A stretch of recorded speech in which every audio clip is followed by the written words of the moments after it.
Laisse-moi te décrire le paradis qui est la demeure de la paix, de la félicité et de la joie. Allah l'a réservé pour les croyants.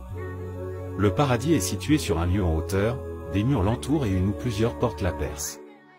Il s'agit d'un jardin où coule l'eau des ruisseaux. La sourate 47:15 précise la présence de 4 fleuves, l'un d'eau, le second de lait, le troisième de vin qui n'est pas comme les boissons alcoolisées de ce bas monde qui font perdre la raison et le dernier de miel.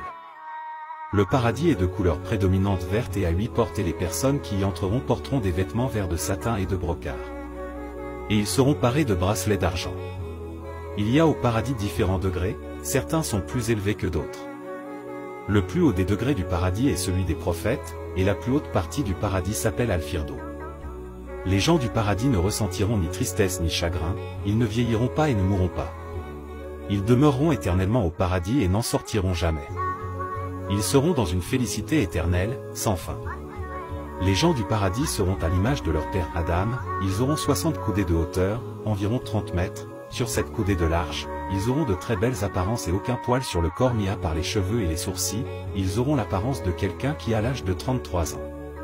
Leur nourriture et leur boisson ne se transforment pas en sel et en urine mais ils sortiront de leur peau comme transpiration semblable au musc et non pas comme la transpiration du bas monde. Ils ne se mouchent pas et n'ont pas de choses qui sont répugnantes. Allah a fait qu'au paradis, il n'y a pas une chose qui soit laide. Chacun des gens du paradis aura des serviteurs à son service, le moins qu'il ait parmi les serviteurs pour l'éternité est de 10 000 serviteurs. Dans la main de chacun de ces serviteurs, il y a un récipient en or et dans l'autre un récipient en argent.